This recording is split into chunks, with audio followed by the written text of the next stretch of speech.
Hello friends, ঝর্ণার শখের ছাদ বাগানে আপনাদেরকে স্বাগত।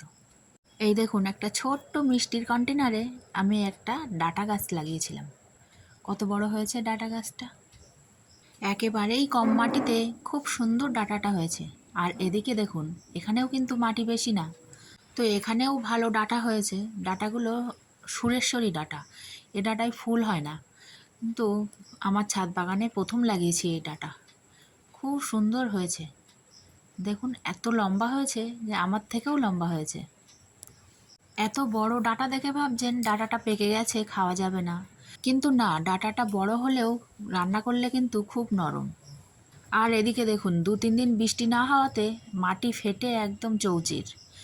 তো আজকের থেকে আবার জল দেওয়া শুরু করলাম। আর এদিকে দেখুন, জবা গাছটাকে পরিষ্কার করে নিচ্ছি। একটু হলুদ পাতা, শুকনো ফুল, সেগুলোকে তুলে গোড়াটা পরিষ্কার করে ওদেরকে একটু খাবার দিয়ে দেবো। অনেক দিন হলো ওদেরকে খাবার দেওয়া হয়নি বৃষ্টির কারণে, তবে এখন কয়েকদিন বৃষ্টি থেমেছে, সেই জন্য আমি এদেরকে একটু শুকনো খাবার দিয়ে দেব। 1 মুঠো মতো ডিমের খোসা দিলাম। ডিমের খোসাগুলো কিন্তু আমি সব শুকিয়ে কোটোবন্দি করে রেখে দিয়েছি। আর 1 মুঠো দিলাম ইউজ করা চা পাতা, দিয়ে দিলাম শুকনো কলার খোসা, আর এখানে দিলাম 1 মুঠো সর্ষে খোলের গুঁড়ো, আর এটা কাঠের ছাই 1 মুঠো দিয়ে দিলাম। সব উপকরণগুলো একসঙ্গে সুন্দরভাবে মিশিয়ে নিলাম। এবার গাছের গোড়াটাকে আস্তে করে খুঁড়ে নিয়ে, যেন শিকড়ে কোনো আঘাত না লাগে, সেইভাবে খুঁড়ে মাটিটাকে সরিয়ে নিলাম। দেখুন বন্ধুরা, গাছটাতে 1-2 করে মাঝে মাঝেই ফুল হচ্ছে, আবার 2খানা কড়ি খুব সুন্দর হয়ে উঠেছে। এবার আমি গাছের গোড়ার দিকে মাটিগুলো সব সরিয়ে দিয়ে সাইডে এই খাবারটা দিয়ে দিলাম, দিয়ে মাটি দিয়ে আবার চাপা দিয়ে দেব। ব্যাস, হয়ে গেল খাবার দেওয়া। আর এদিকে আরও 2টো গাছ আছে, ঠিক একই পদ্ধতিতে এই 2টো গাছেও আমি খাবার দিয়ে দেবো। এটা হলো থোকা জবা। এই গাছটাকেও আপনাদের সাথে আমি অনেকবার শেয়ার করেছি। এই গাছে এত বড় ফুল হয় যে মাথা তুলে ফুলটা দাঁড়াতেই পারে না।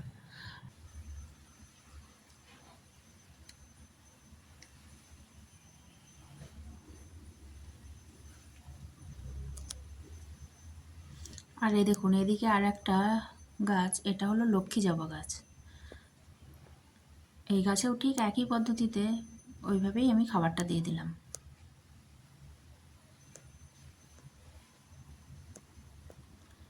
এবার আমি কয়েকটা ভেন্ডির বীজ বপন করব। এটা কিন্তু আমার গাছের ভেন্ডির বীজ। বাড়িতে বীজ থাকলে যখন তখন মন হলেই বপন করা যায়।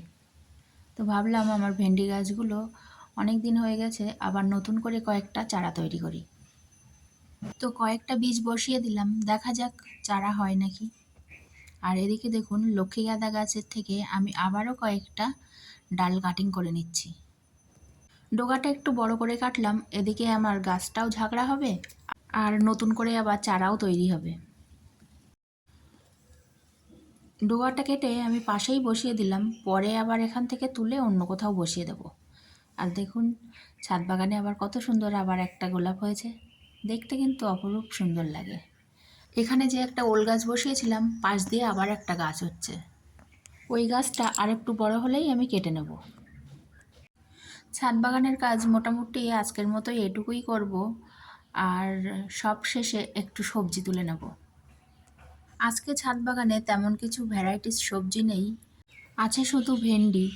আপনারা তো জানেন, ভেন্ডি একদিন বাদে একদিন তুলতেই হয়, আর ছাদ বাগানে ভেন্ডি গাছ থাকলে অনবরত ভেন্ডি হতেই থাকে। আর একটু লঙ্কা তুলে নেব। গাছে বেশ কিছুটা লঙ্কা লাল হয়ে গেছে, আমি এই লাল লঙ্কাগুলোই বেছে বেছে তুলে নিলাম। তবে লঙ্কাগুলো লাল হওয়ার আগে যদি তুলে নেওয়া যায়, তাহলে কিন্তু আবার নতুন ফুল আসে খুব তাড়াতাড়ি। তো যাই হোক, আগের থেকে যখন তোলা হয়নি, আজকে আমি শুধু লালগুলোই তুলে নেব। আমি চলে এসেছি ভিডিওটার একেবারেই শেষ পর্যায়ে। এতক্ষণ যারা দেখলেন তাদেরকে অসংখ্য ধন্যবাদ। ভিডিওটা ভালো লাগলে লাইক, কমেন্ট, শেয়ার করবেন। আর আমার যারা নতুন বন্ধু আছেন, তাদের যদি ভালো লাগে তাহলে চ্যানেলটাকে সাবস্ক্রাইব করে নেবেন।